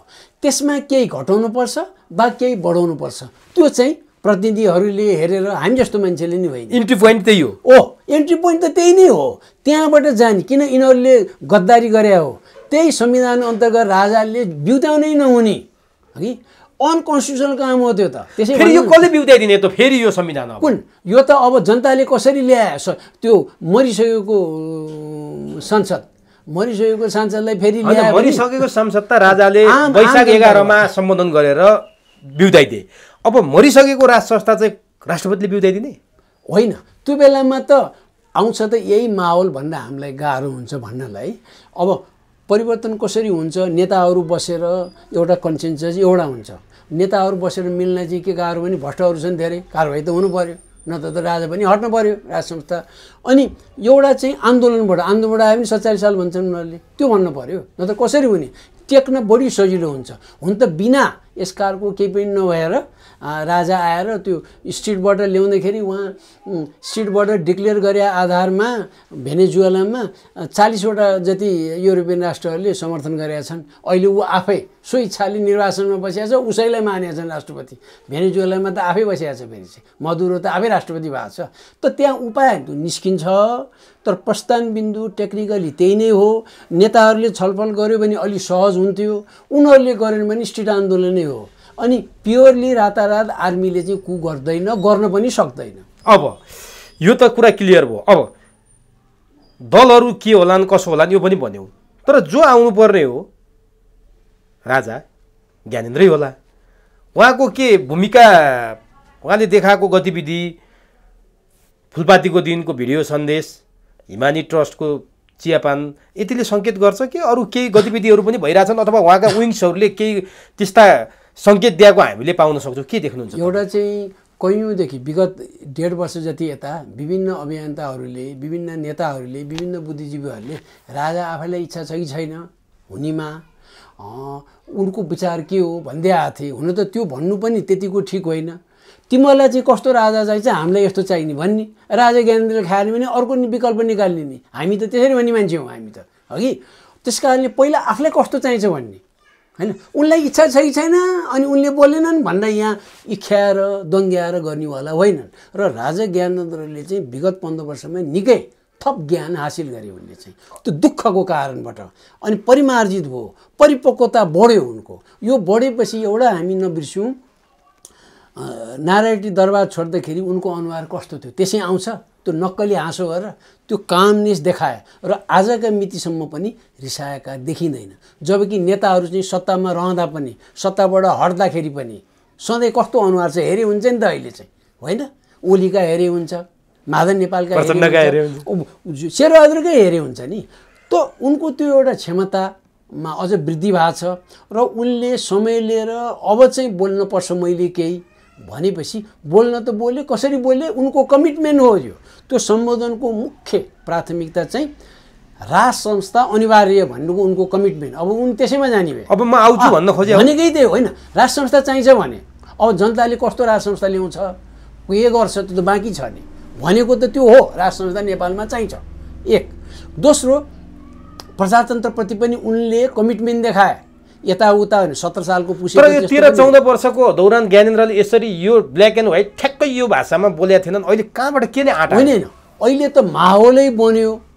माहौल भने यो व्यवस्था काम नलाग्ने भनेर जताततै आए, नेताहरू बोल्नै सकेनन्, यसलाई प्रतिकारै गर्न सकेनन्। 8 लाख हाम्रो सदस्य छन् भनेर भनिरहेछन्। 8 लाखको साँटो 80-80 हजार टाइममा ल्याए हुन्छ नि सिटमा, यो संस्था हामी टिकाउँछौँ, होइन। प्रजातन्त्र माग्न दिँदैन, बरु भोकै बस्छु भने हुन्छ नि त।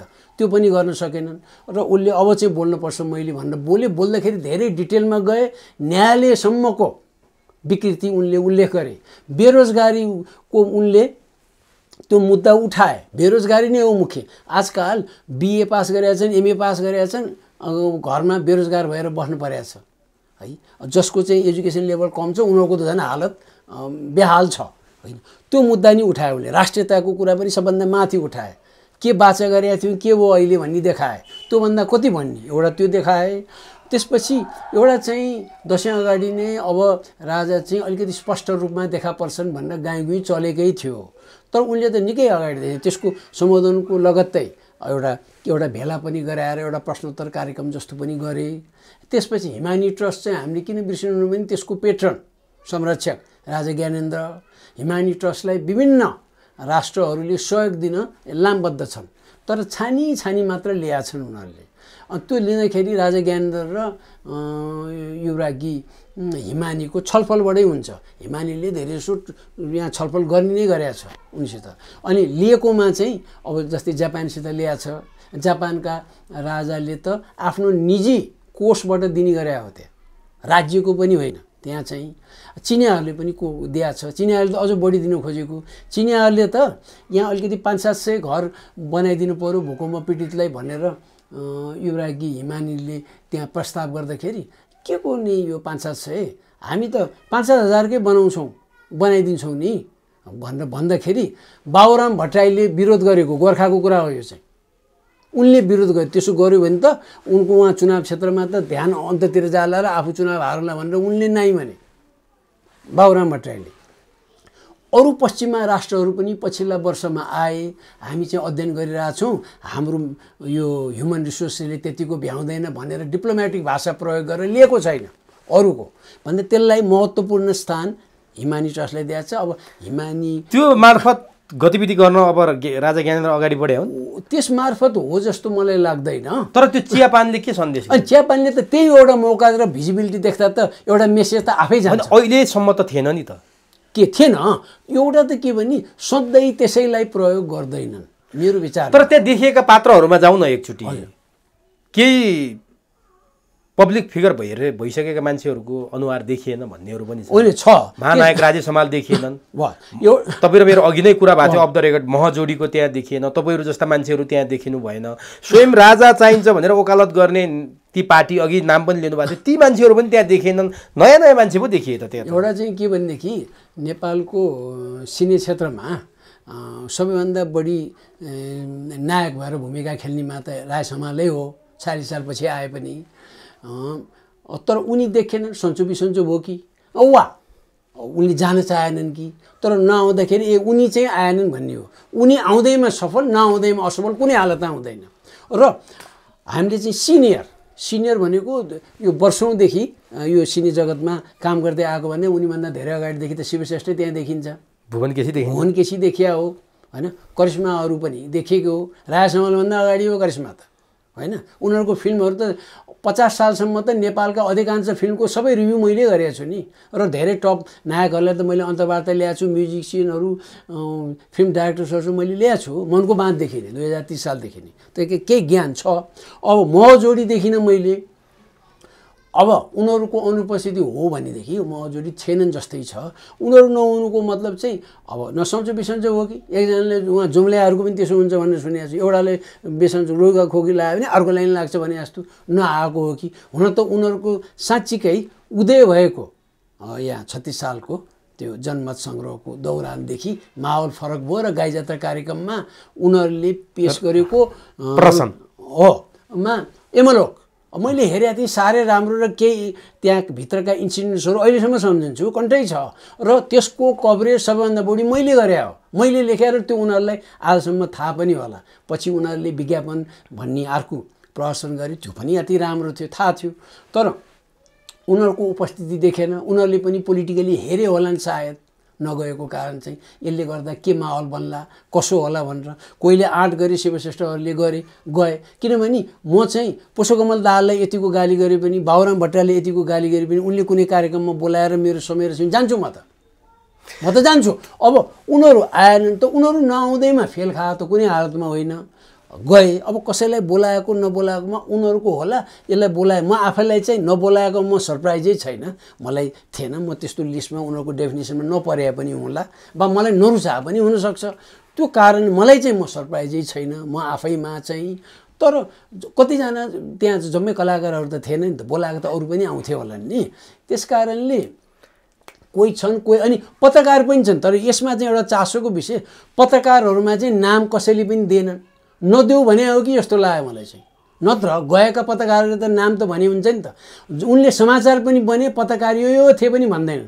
अहिले अरूले फोटो खिचेर हालेको चाहिँ देखियो पत्रकारहरू त्यहाँ। तर उनीहरू आफैले चाहिँ आफ्ना सञ्चार माध्यममा चाहिँ त्यो उल्लेख गर्न चाहेनन्। यता पनि ठिक उता पनि ठिक भने हो कि क्या हो भन्ने प्रश्न चाहिँ मलाई लाग्यो। चिन्नु त म त्यहाँ उपस्थित सबैलाई होइन, सबै पुरुष पत्रकारहरू पनि महिला पत्रकार पनि चिन्छु। तर आफ्नो आफ्नो माध्यममा चाहिँ कसरी प्रयोग गरे के छन् भन्ने एउटा चासोको विषय हो। तर यो पनि सुरुवात मात्र हो। यो कार्यक्रमले एक सन्देश चाहिँ के दियो? यसले चाहिँ विभिन्न पक्षहरू राज संस्थाका अथवा राज परिवारका सदस्यहरूले आयोजना गरेका कार्यक्रमहरूमा उपस्थित हुन उनीहरू तयार। राज परिवारका सदस्यहरू भनेको छिसु र दुधु गर्नुपर्छ, यिनीहरू यस्ता हुन् भन्ने भएन। उनीहरूको आत्मविश्वास हामी उपस्थित हुन सक्छौँ, कुनै सामाजिक संस्थाको आमन्त्रण भयो भने हामी उपस्थित हुन सक्छौँ भन्ने कार्यक्रम सफल भएको मान्नुहुन्छ तपाईँ? त्यो त पक्कै हो, त्यसमा त शङ्कै छैन, त्यसमा त दुविधा हुनुपर्छ जस्तो मलाई लाग्दैन। त्यो गरे र भावी दिनमा पनि यस्ता सामाजिक कार्यक्रम चाहिँ हिमानी ट्रस्टबाट हुन्छ। पोलिटिकल एक्टिभिटी, डाइरेक्ट पोलिटिकल एक्टिभमा युवरागी आफै संलग्न हुने जस्तो मलाई लाग्दैन। म अन्तिममा छु। रञ्जित रेको काठमाडौँ डिले नामको किताब विमोचनमा पुष्पकमल दाहाल प्रचण्ड पनि पुगे। त्यो किताबमा चाहिँ नेपाललाई भुटान बनाउन ढिलो भयो भनेर लेखिएको कुरालाई नेपालीहरूले अत्यन्त विरोध गरेका छन् र हरेक नेपालीको मुटु चस्किएको छ। तर पुष्पकमल दाहाल प्रचण्ड त्यहीँ पुगेर 10 वर्षे जनयुद्धलाई शान्तिपूर्ण वातावरणमा अवतरण गर्न र 12 बुँदे सम्झौता गर्न भारतको महत्त्वपूर्ण भूमिका थियो भनेर भारतको बखान गाए। तर केही मान्छेहरूले भारतको सहयोगमा जनयुद्ध भयो भनेर आरोप लाउँछन्, यो चाहिँ गलत हो। तर भारतकै सहयोगमा शान्तिपूर्ण वातावरणमा हामी आयौँ, 12 बुँदे सम्झौता भयो भनेर प्रचण्डले लाजै नमानेर बोले र त्यस्तो खालको किताब विमोचनमा गएर त्यो किताबको चाहिँ उनले मुक्त कण्ठले प्रशंसा गरे। यो घटनाले फेरि एकपटक नेपालीहरूलाई झस्काएको छ प्रचण्ड को हुन् भनेर। तपाईँ चाहिँ कसरी लिनुभएको छ? यो त पुष्पकमल दाहालले पहिला चाहिँ भारतको सहयोगमा नेपालमा क्रान्ति भएको होइन भनेर लाज पचाएको, अनि हामीले किन होइन हामीले गरेर हो भनेर भारतीय सरकारले औपचारिक रूपमा घोषणा पनि गर्दैन। उनी त्यहाँ जानुको मतलबै त्यस्तो किताबको विमोचन गर्न जानुले नै पुष्टि गर्छ कि अझ पनि भारतीयहरूको पकड उनीमाथि छ भन्ने देखाउँछ। अनि फेरि कतिजना नेताहरू, नेपालका नेताहरू चाहिँ एउटा किताबको विमोचन गर्न पाएपछि दङ परेर त्यो पनि विदेशी एम्बेसी, त्यसमाथि पनि भारतीय एम्बेसीको आमन्त्रणमा भने जस्तै हो यो रेको किताब भने चाहिँ, किन त्यहाँ अफिसियल गन्ध आउँछ। त्यस्तो आउँदाखेरि उनी किन गयो भने उनीहरूप्रति आभारी उनी छन्, अझ पनि उनीहरूको प्रभाव प्रचण्डमाथि छ भन्ने जनाएको हो त्यो। र उनले किन त्यो किताबबारे विभिन्न टिप्पणीहरू आइसकेका थिए र धेरै टिप्पणीकारहरूले त्यसको घोर विरोध गरे पनि हुन्। त्यति जान्दै जानुको मतलब भारतको दलाली उनी अहिलेसम्म गर्छन् देखियो, यसमा शङ्कै भएन। अनि नत्र भने भारतीयहरूले यिनीहरूलाई टेरोरिस्ट भनेकै हुन्, यिनीहरूलाई ज्वाइँ माने जस्तो मानेर गिरिजाप्रसाद कोइरालादेखि उहाँ माधव कुमार नेपाललाई भेट रहले गराइदिएकै हो भारतका विभिन्न सहरमा। अनि यी दलाल नेताहरू गिरिजाप्रसाद कोइरालादेखि लिएर माधव कुमार नेपालहरू जस्ता जम्मैलाई किन दलाल नेताहरू भनेदेखि उनीहरू प्रधानमन्त्री भएको बेलामा हामीले भेटाए हामीले चाहिँ झाइपिटी पारेर क्वेसन सोध्न गएको यहाँ आइजिपी बन्नेहरू पनि नि के हो यो चाहिँ प्राध्यापक गएर हिँड्छ त्यहाँतिर आतङ्ककारीलाई भेट्ने हो भनेर चाहिँ कालकोठीमा राख्थे यी नालायकहरू भने यिनीहरूले गरे त आतङ्ककारी नै गतिविधि होइन त्यो पनि होइन र हामीलाई एकथोक भन्ने अरूलाई गर्ने। त्यसैले यो नौलो हुँदै भएन। अब रे जस्ताले नेपालीहरूको मनोबल गिराउनलाई यो भुटान जस्तो बनाउनलाई नेपाललाई ढिला हो भन्ने पहिला यिनीहरूको सहमति नै हो। अब नेहरूको पालादेखि भुटान जस्तो होस् भनेर पटक पटक लेखेको पत्रको आशय उहाँ मातृकाको किताबमै छ। मातृका प्रसाद कोइराला नेपालको पहिलो गभर्नर प्राइम मिनिस्टरकोमा फोटोकपी नै राखेको छ। अनि डिफेन्स र फरेन हामी हेर्छौँ विदेशमा एम्बेसी पनि राख्नु परेन, मैले पटक पटक पहिला भन्दै आएकै हुँ भन्ने पत्र छ एक। अब इन्दिरा गान्धीले प्रस्ताव गरेको हो राजा वीरेन्द्रलाई, राजा वीरेन्द्रले मानेनन्। अनि त्यो कुरा राजीव गान्धीलाई थाहा थियो, राजीव गान्धीले अनि मरिचमान सिंह श्रेष्ठ समक्ष त्यो पठाएको पनि हो नन पेपर, त्यसमा मानिएन। अनि 46 सालको आन्दोलन भयो। 62 को हिउँदमा पनि ढाका समिटको टाइममा राजा ज्ञानेन्द्रलाई मनमोहन सिंहले प्रस्तावै गरे हो, राजा ज्ञानेन्द्रले मानेनन्। र अहिले उनीहरूको इच्छा त त्यो हो र उनी चाहिँ अहिले औपचारिक पोस्ट उनको केही छैन। अनि उनले यो लेख्थ्यो पनि फेरि मनोबल गिर्छ, कुनै दिन तिमीहरू भुटान हुनै पर्छ भन्ने खालको सङ्केत दिन खोजेको हो।